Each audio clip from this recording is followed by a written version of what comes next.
Okay, ladies and gentlemen, we're just about to start our next session here at the A2 stage, looking at tanning, the bracelet tanning, with Elizabeth Nifty, our wonderful shepherdess. We're going to be talking brains, how to use natural brains to tan sheep, and how you've made a very successful business out of your love of all things sheep and shepherding. So join us if you can, just a couple of minutes.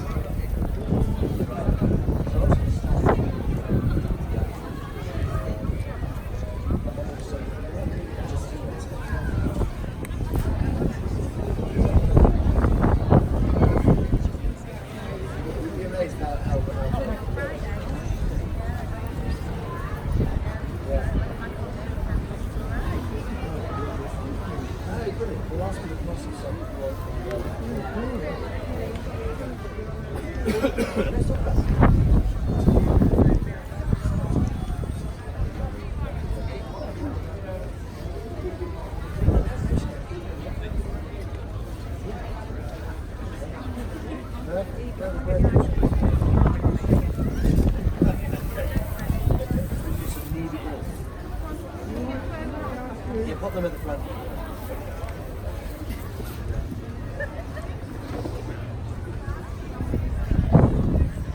If anybody really does want to get their hands very dirty, this might be the session for you. Looking at what's about to appear.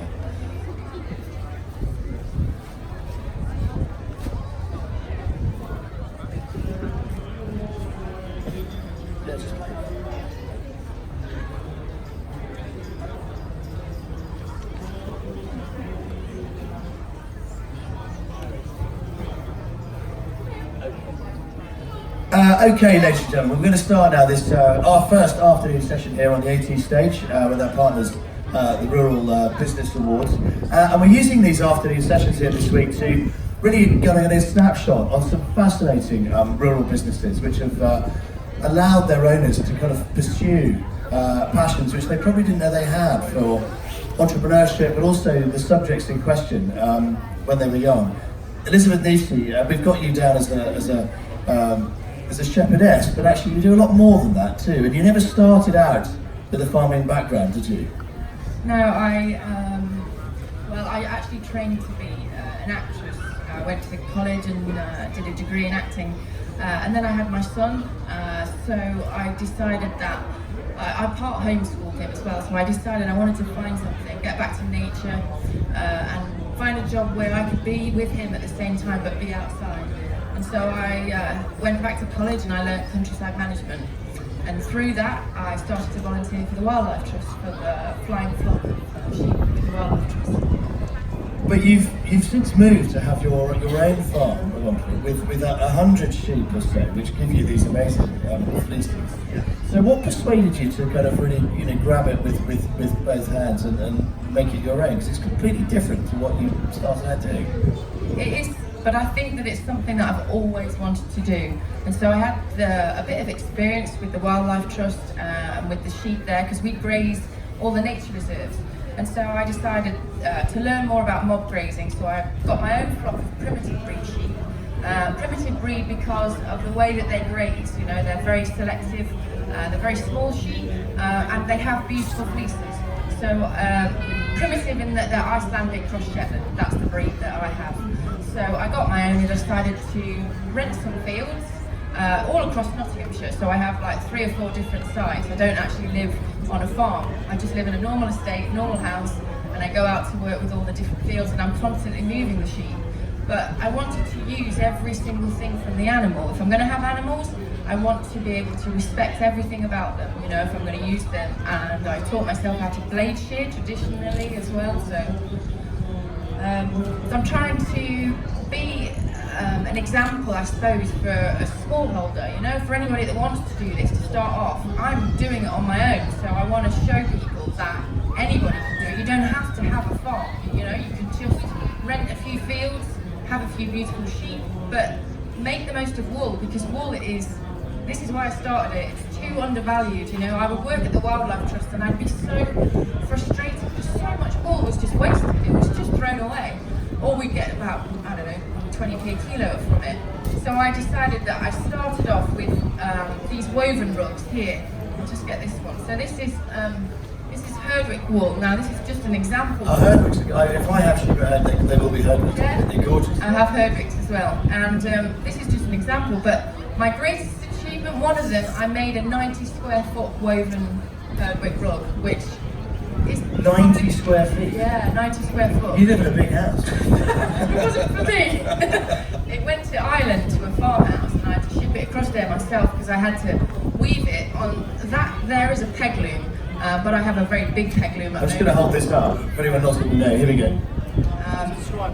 Yeah, so this is the warp and this is the weft. So I have to string it all up. I have a bigger one at home, and then I just weave the wool gradually from raw fleece. I mean, I don't card it. It just comes from raw fleece.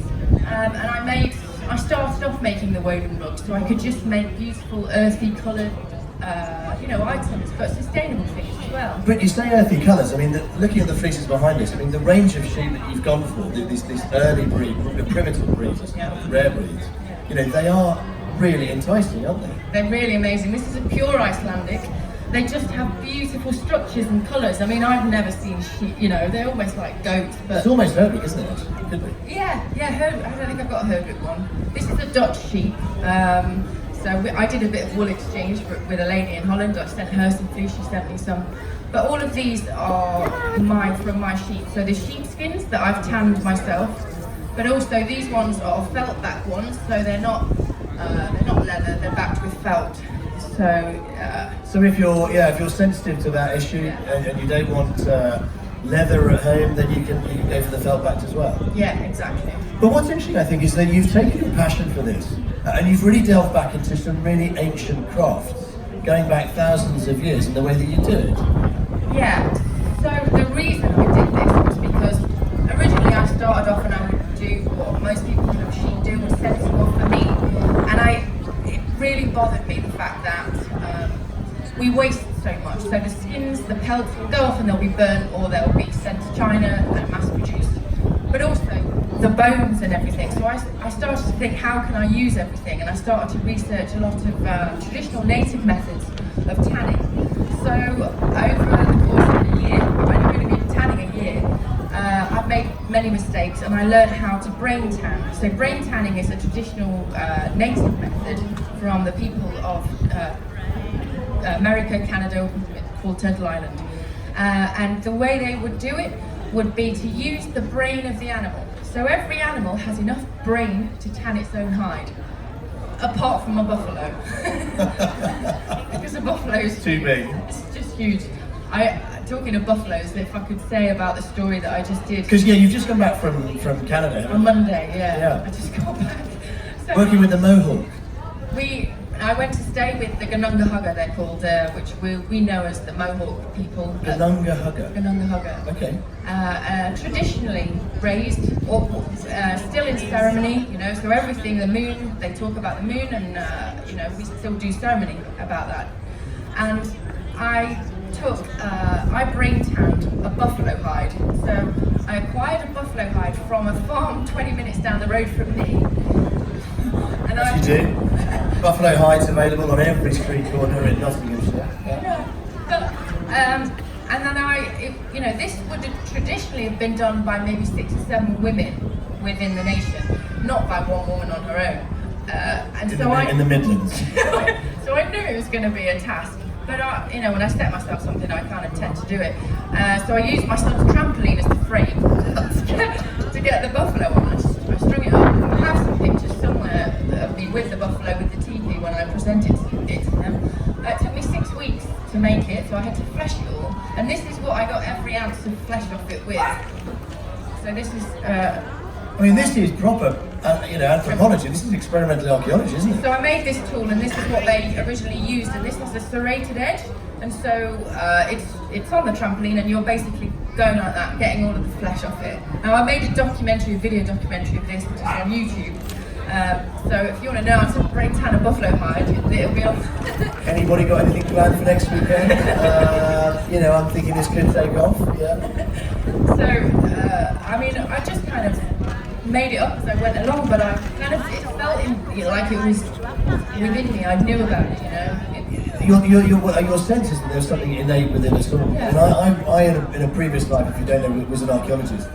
and I did a lot of prehistoric archaeology. And when we were trying to understand what we were seeing in the ground, you have to get into the world of anthropology. So we look at native tribes now living around the world and the practices that they enjoy and that they've been working with for many years. Aborigines are a classic example, I suppose. And when we look at prehistoric sites archaeologically, we're often looking at the business of death. It's the monuments that survive as tombs and funerary monuments. But we're trying to make sense of what was going on within them. And you do find in the archaeological record the kinds of things that I see around me now.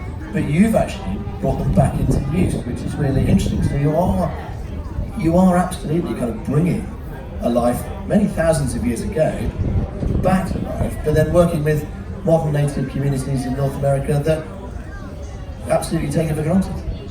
Absolutely, and the reason I do it is to honour the animal, because that is what they would always do traditionally, because they had such an incredible connection with the earth and with animals and everything around us. And I think that we have lost that as a people, as a community, as a nation. We've lost connection with the earth and an understanding about how we work in conjunction and cycles together. So by doing this, I'm renewing it. So I'm bringing the spirit of the animal back to life. And, kind of, rather than it being wasted, it's really important to me.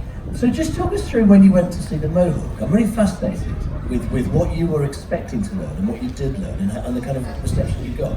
Well, actually, I went to learn about all their different knowledge and ancestral knowledge and teachings, like I said, about the moon teachings. And they have some wonderful ceremonies, strawberry ceremonies, raspberry ceremonies. So when they're ripe, they have a ceremony and they give thanks. All of this I was learning. I was there for 3 weeks. But I didn't go to learn about tanning. They didn't even know I was taking the buffalo hide. I kind of presented it as a gift. And the reason I did it was that, if I could just tell you a little story, when the Europeans first went across to America and invaded, the very first thing they did, the British and the Europeans did, was to kill almost all of the buffaloes to extinction. And so that was their livelihood. And it's historic, this is what we did. And so for me, going to see them as a British woman, it felt really important and powerful to me to kind of build those bridges, So I'm learning a skill that they've had and passed down for thousands of years, but this is my way of building bridges and communicating. One thing that happens in the story of Britain and Northern Europe during the Neolithic is that we become farmers. And it's a massive sea change in the way that we live as people, a legacy we are still living with, and hence we're at a farming show, I suppose. But when you talk about the native communities in North America, they never did farm, they remained hunter-gatherers. So seeing your natural resource, such as a buffalo herd, disappear, it's a massive deal. It also hugely affected the environment, because the job that the buffalo did in terms of grazing, they managed the land. You take that away, everything grows back, and also buffaloes steal in a lot of carbon as well. 60 million buffaloes that were killed and wiped out within a very short space of time. So I have a project as well, which I don't know if anybody else has any ideas of how we can do this, but what I'm planning to do is not only take a buffalo hide, is to take a live buffalo from England to Canada next summer. Has anybody got a really big trunky at home in which we can fit a buffalo, or parts thereof? That's one for a circus, I think. Let's talk to those guys. But it's interesting, there's a big buffalo herd up in North Wales, I know, and bison. So it's fascinating, actually. That would be a really interesting thing to film, actually, to take a buffalo back to North America. I think so. I think it would, because it's just the story behind it as well, and what it would mean to repopulate that buffalo and that bison that we almost wiped out. So I think your relationship with animals is really interesting. This idea of honouring the animal. You're right, we do, I think, in this age of mass-produced farming, tend to absolutely lose sight of that. It arrives on the shelf, we don't grow up with them, we don't understand them, we don't see them from birth to end. We just get, as end users, the final product. But I'm really inspired by that thought. I think it's a really interesting idea. It takes you back to my childhood, where Mum would say, whatever you do, eat the meat. If you eat nothing else on the plate, just finish it up, because it's only right, proper, as regards to the animal. I just think it's just really important that we are more sustainable in the things that we're buying and consuming, the products that we're bringing into our house. A lot of the time we can go to the shop and spend, 50 quid, really cheap, buy something, you don't know where it's come from, you don't know who's made it. But I just think it's really important and wonderful if you can invest in a small business that's trying to bring back sustainability, to try and use everything from what I have, you know. And I just think going back to traditional ways, to ways that we used to live, is the way that we move forward and heal from now on. Now let's just talk a little bit about mob grazing. Anybody come across the idea of mob grazing before? It's a story that I covered a little bit a couple of years ago up in Snowdonia, where the National Trust actually have decided to re-employ shepherds on the slopes of Snowdon so that they can actually orchestrate where sheep graze for that environmental management, to make sure that the sheep actually are helping to produce a landscape which is far more sustainable, hefted sheep particularly. But I think that's really exciting. So you've actually got your flock, but you haven't had to invest in land upon which to put them. No, I've just been really lucky in terms of land, you know. I mean, it's not the kind of habitat that they should be in, because they're primitive breed. They used to be on rocks and hills and mountains. But I utilise the way that they graze by, it's called managed migration.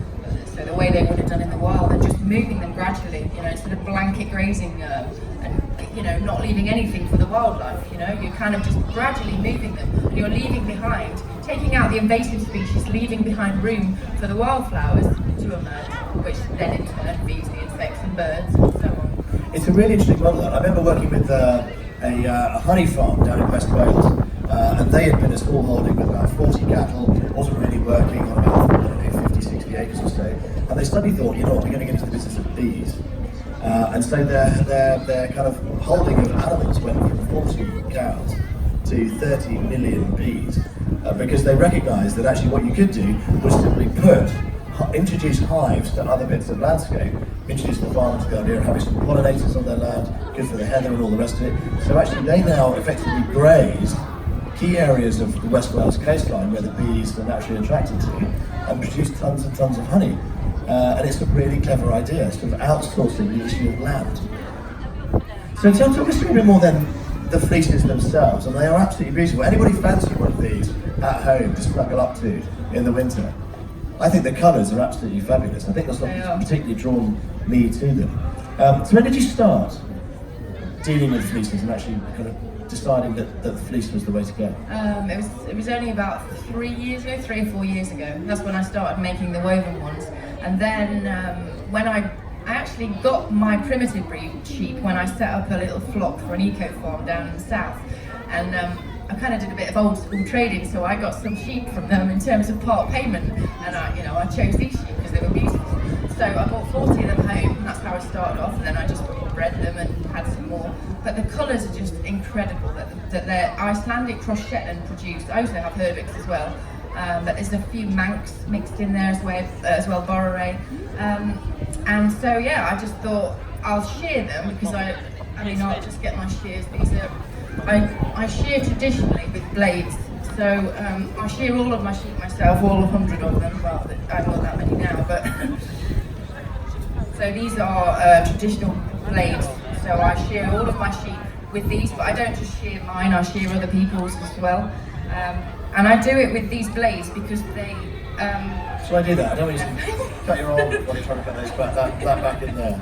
Because it's less stressful for the sheep. Okay, it's not practical on thousands of sheep in a big flock, but smallholders that have little flocks, it's wonderful for, because it's just a really sociable, easy activity rather than it being stressful, which a lot of people think about shearing is a stressful activity. Yeah, you've got to shear upside down, you're turning around, you're trying to do it in less than a minute. Yeah. It's all about competitive shearing now, isn't it? Yeah. Commercially speaking. Mm-hmm. Well, and so I shear the sheep, and I try to keep the fleece together as much as possible, intact. And then I will stitch it together. So these ones are like the felted ones that I was telling you about. So I stitch the back together, and then I'll put felt on the back. And it just turns into a piece of felt, but it's still stuck to the fleece. So your animals are kind of giving you stock every year. And also another thing about these sheep is I shear them twice a year, so I get 2 lots out of them because their fleece just grows really, really fast. And then these ones are tanned sheepskins, so these still have the leather on the back. So these are ones that have gone of mine. I've got the skin back. Now this one is egg tanned, so it's a bit of a different finish to it. Let me just. It's the real thing. I just get. I don't know if I can get this one down, but I wanted to show you this one because this one's the best one I think I've done. Oh, look at this. So that's the proper soft bit of leather because it's smoked as well. I forgot to mention you have to smoke them when you've finished tanning them. So smoke them in a teepee, like how they would have done originally. I just can't get over the colours. I mean, that is absolutely superb. I mean, it looks like it's come from a woolly mammoth or something. It's amazing. Absolutely amazing. Anybody fancy one of those at home? Draped over a nice cosy armchair hoodie? Yeah, I would. My Labradors definitely would. Absolutely superb. And I guess with these primitive breeds, are they quite easy to look after like any other sheep? Well, I mean, they have a tendency to like to explore. So if there's any gaps in hedges and that, then they'll definitely find them. But really, they don't need a lot of, kind of care. I think they're much easier to look after than commercial sheep. I'm a contract shepherdess, so I've worked on hill farms. I've done a lot of work with commercial sheep. But these are tough. They look after themselves. The thing about them is that if they get ill, you'll not know about it until they're at the point of death because they're so hardy. They won't tell you. If they have a bad foot, they don't let you know like they would a commercial sheep. But yeah, they're really easy to look after, and they're little as well. So sheep are often described by farmers, typical farmers, as being animals that are constantly seeking a way to die, and they are notoriously daft sometimes. It's fair to say. Yeah, but I like the fact that these ancient prehistoric pedigrees, they just have a little bit more about them. They've been around a long time, and there's probably a reason for that. And they have real character as well. And within Icelandic sheep, I'm not sure about Shetland, but there's always a leader sheep, and you can always know which one that one is. They all follow the leader sheep. This is normally the most mischievous. And that goes against the idea that any sheep can lead anything. It's kind of interesting, isn't it? So, in terms of breeds, if anyone was thinking about this, anybody got any land and they're wondering what to do with it? I've got a little bit, and we've been thinking about having some stock because my son Jack is just animal mad at the moment, and sheep to graze would be interesting. We thought herdwick. But actually, I'm kind of interested in your prehistoric breeds. What would be a good one to go for? Prehistoric breed of sheep. Ancient. Well, there's rare breeds which would be great for you to get, which are primitive breeds. So Borare and Manx are quite rare. They're on the RBST list. But Icelandic. I love Icelandic. And just to remind everybody, this is that is. That's that. I mean, yeah, handful of those running around rural Herefordshire. That'd be quite interesting, actually. But then there's Shetlands as well, which is like this kind of fleece, and they come in beautiful colours, and they're so lovely. They're really little, really easy to manage. So maybe Shetlands as well. I would say go for. Now, this is interesting, the arrangement you've got these strung on. What's happening there? Well, you see, yeah, so it's just something that is an easy way to put the skin onto to soften it. So what they would do traditionally is put it on a frame. The way you start with the sheep skin is you get it back and it's covered in flesh. So you've got membrane and fat and everything on it. And what I have to do first is to put it over, I couldn't bring it with me because it's too big, a fleshing beam. So it's an open beam. I put the skin over it, and then I have this tool here. And you scrape it off? Yeah, so this runs down on the skin. You take all the fat and the flesh off. And that maybe takes a couple of hours per skin. It's quite hard work, it's quite, tough on you, but that's how to get it off. And then you put the brain on it. Brains, if you can't get hold of brains, you can use eggs, but just use the yolk. So on a sheepskin that size, maybe use 4 or 5 eggs, because it's the leptin in it that softens the skin. It's just the chemical within the brain that makes it pliable. So once you put the brain on it, then you put it onto that frame, and it starts to partially dry, but don't let it dry completely. Then you start to work it and soften it, because if you leave it to dry, it'll go like crisp. So you just start sort of kneading it. Now I have like a wooden paddle. You can use anything really, but a bit of wood, and you have to work it like that, keep softening it, and it breaks up all the skin structure, so it makes it soft. And then it'll dry, and then you smoke it. And smoking is really important, because if you don't smoke it, when it gets wet again, it will just go back to being dry. But smoking it seals the tan, and it makes it waterproof. And these are all things that our ancestors learned how to do somehow or other. Yeah. But I guess when you think back to it, I mean, every village, every town in the UK would have had a tannery. Now there are, to my knowledge, only 2 left. It's astonishing, isn't it? When you think about look at the phone book, how many people are called Tanner? Any Tanners here today? Any Smiths, bakers? You know, there's certainly one baker here today, I know that.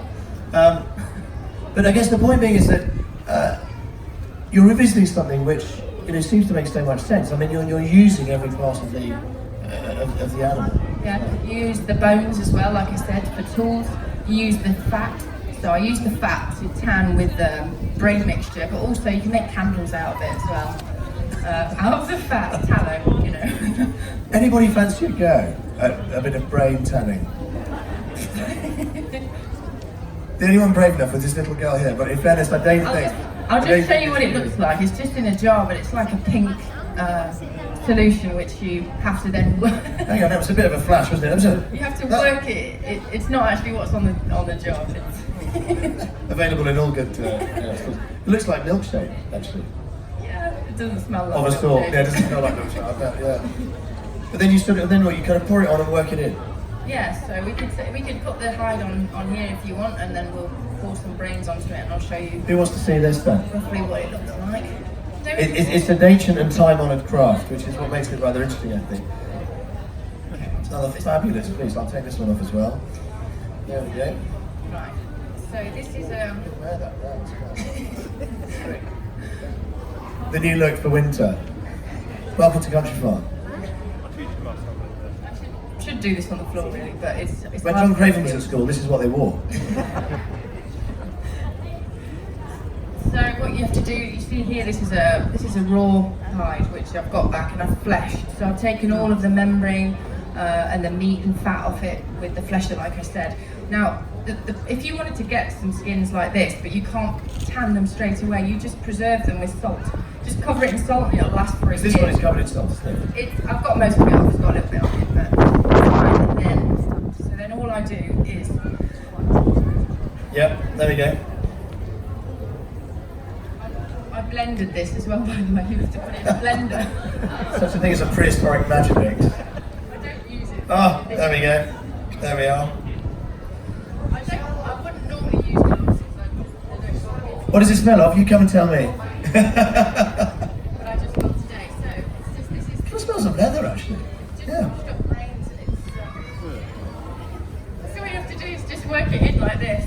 You have to really work it in, you don't kind of just spread it across the top. But I just did the buffalo, which was huge, and I had to use 20 sheep brains for that.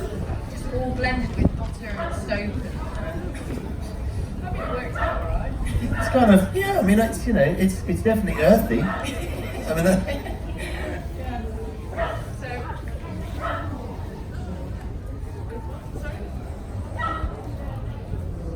when you're using egg yolks, which bit of the egg do you use? Yeah, just the yolk. Any egg. Any, yeah. Duck eggs are probably better, take a bit more oil. But just the yolk. So just If anyone wants to have a close look at this, do come and have a look. So, I mean, once you put it on then, how long do you have to leave it for to sort of soak in? 2 days, about 48 hours. Fold it in half. Keep it nice and damp. Yep, keep it damp, don't let it dry out. That's the thing you don't want to happen. This will dry, become like dry matter, and then you'll get it on the frame and you start to work it in. But it's just a natural product. I mean, we used to eat brains. Yeah. We used to have recipes where it'd be soaked in muslin and milk and be eaten, but we're just a bit squeamish with things like this now, aren't we? Well, if you've got a dog, chances are you're feeding your dog brains with the tin. So, I mean, we shouldn't be too squeamish. And let's face it, it does make use of every part of the carcass, which has got to be a good thing in this age of increased sustainability. Yeah. This is something that's a lot more popular in America, but in Britain, I don't know of anybody else that does brain tanning. Well, I know that you can brain tan deer skins, and I'm actually in the process of doing that because I make. Let's just take this. Hazards of working with brains. So I just made these moccasins. So I've been tanning. That's another thing that we do and used to do. So tanning just the leather. So you take the wool off. Yep. And just make clothes with it. So I'm going to make a jacket. I've started to make moccasins, make all my own clothes, and I've had some orders for, other clothes as well that people want me to make. But I'm making things for people who take part in reenactments and and movies as well. So this buffalo hide is going to go onto a movie set soon, hopefully, because it's quite a rare thing to have a brain tan buffalo. It looks really authentic. Is that rare?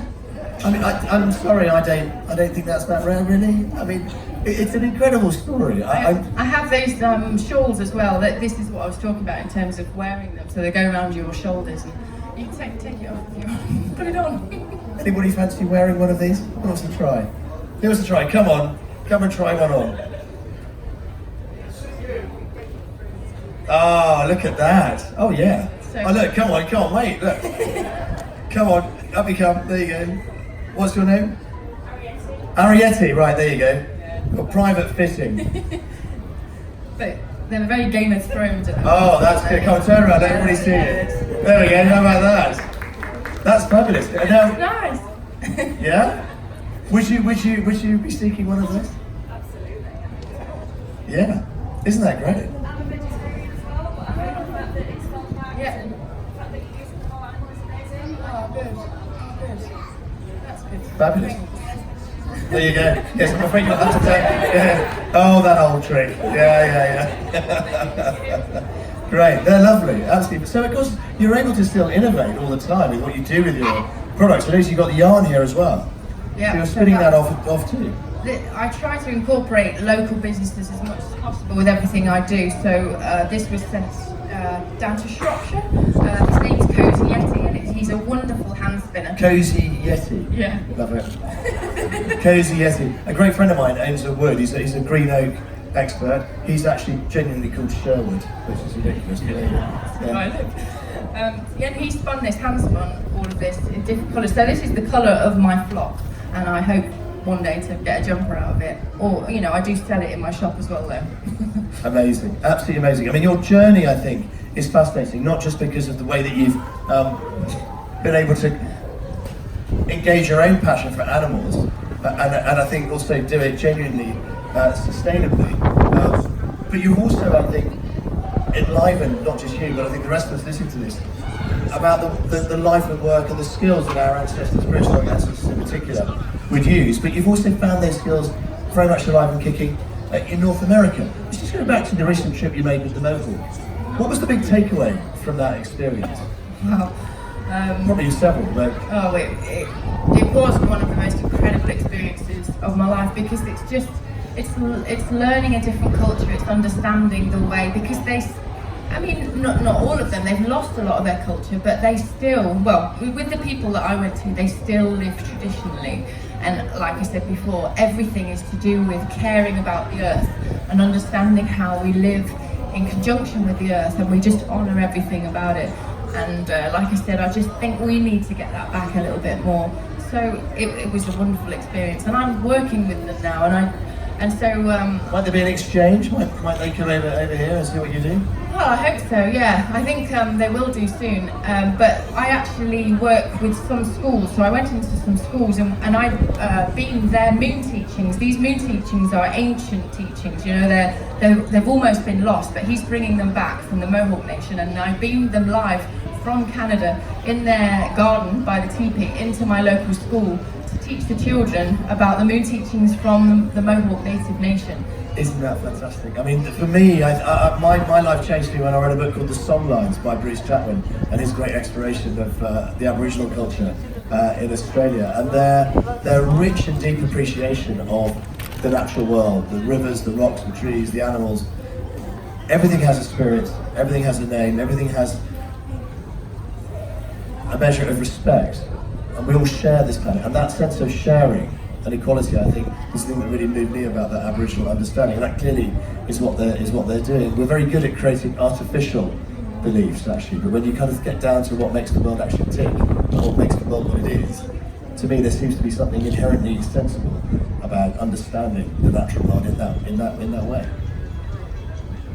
Well, ladies and gentlemen, a fascinating insight there from Elizabeth into her world. Does anybody have any further questions, or want to come and sample, feel some of these amazing fleeces? I'm absolutely captivated by the breeds, and these I've never seen an Icelandic sheep or indeed fleece before. I think that's why they're so popular, because really if you're looking for a sheepskin, a lot of the time you just get a white one, don't you? Yeah, absolutely. And it's very rare to find different colours, but I breed my flock you know, for that very reason, for all these beautiful colours.